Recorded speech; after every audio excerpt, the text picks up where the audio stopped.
Beredarnya dugaan isu perselingkuhan salah seorang oknum anggota DPRD Kota Batam berinisial AT dengan seorang perempuan cantik berinisial CP mencuri perhatian salah seorang tokoh masyarakat yang juga tokoh masyarakat Batak, Sagulung, Johnson Siregar.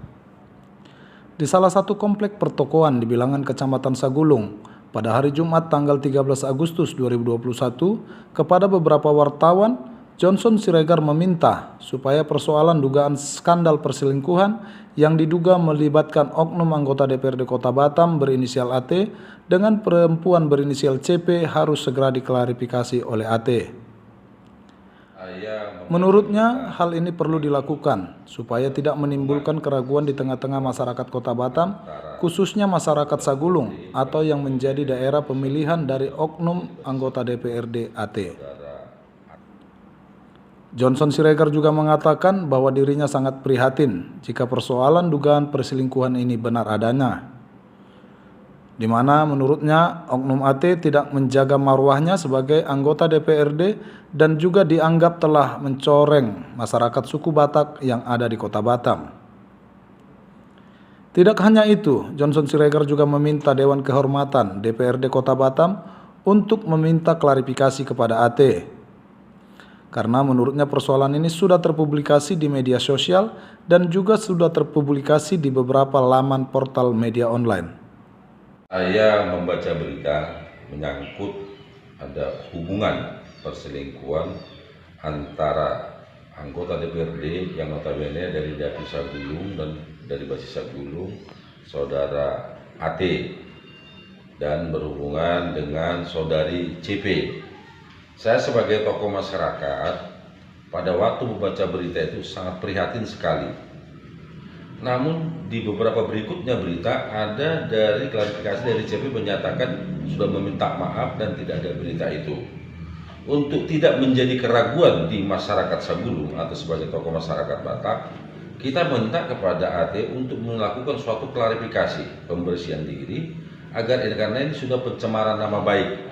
Kita juga sebagai komunitas Tapanuli sangat prihatin dengan persoalan ini.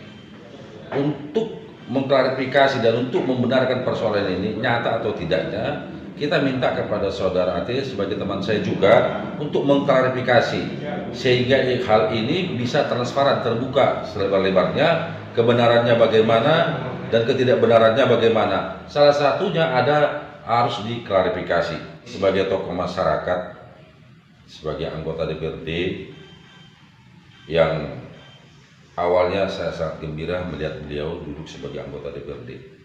Namun dengan ada pemberitaan ini, saya sebagai tokoh masyarakat Sagulung, seperti saya katakan tadi, sangat prihatin tidak menjaga marwah sebagai anggota DPRD dan mencoreng dari suku Batak karena beliau adalah dari Tapanuli.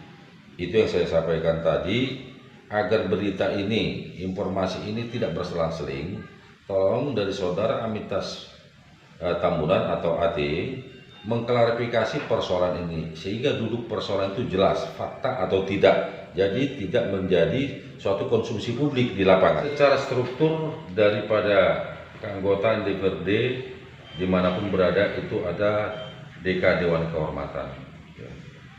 Seharusnya Dewan Kehormatan juga sudah bisa meminta kepada saudara Amitas untuk mempertanyakan hal ini. Karena memang ini sudah terpublikasi melalui media sosial yang menjadi konsumsi publik khususnya di daerah Sagulung yang sangat meresahkan kita juga sebagai orang Tapanuli. Saya garis bawahi sebagai orang Tapanuli, kebetulan beliau adalah berada di Sagulung dan beliau juga teman saya dekat. Saya juga prihatin kalau sampai persoalan ini tidak ada kebenarannya tapi sudah terpublikasi. Saya minta CP itu harus dilaporkan ke kepolisian supaya jelas duduk kedudukannya. Makanya saya minta kepada Dewan Kehormatan apakah harus ada pelapor sehingga memanggil saudara AT. Tapi menurut saya dengan terpublikasi di media sosial itu sudah mencoreng. Dewan Kehormatan sudah bisa meminta keterangan daripada saudara Amitas bagaimana hal ini bisa terjadi. Itu aja bisa saya sampaikan dari tanggapan saya sebagai tokoh masyarakat. Karena bagaimanapun saya sangat prihatin, saya garis bawahi, saya sangat prihatin ada orang yang saya sayangi, yang saya hormati, saudara AT duduk sebagai dewan, saya juga memberikan apresiasi yang terbaik. Nah, yang justru yang bisa membawa marwah orang kita Batak yang berada di Kepulauan Riau ini. Terima kasih. Dari Batam, sorottuntas.com melaporkan.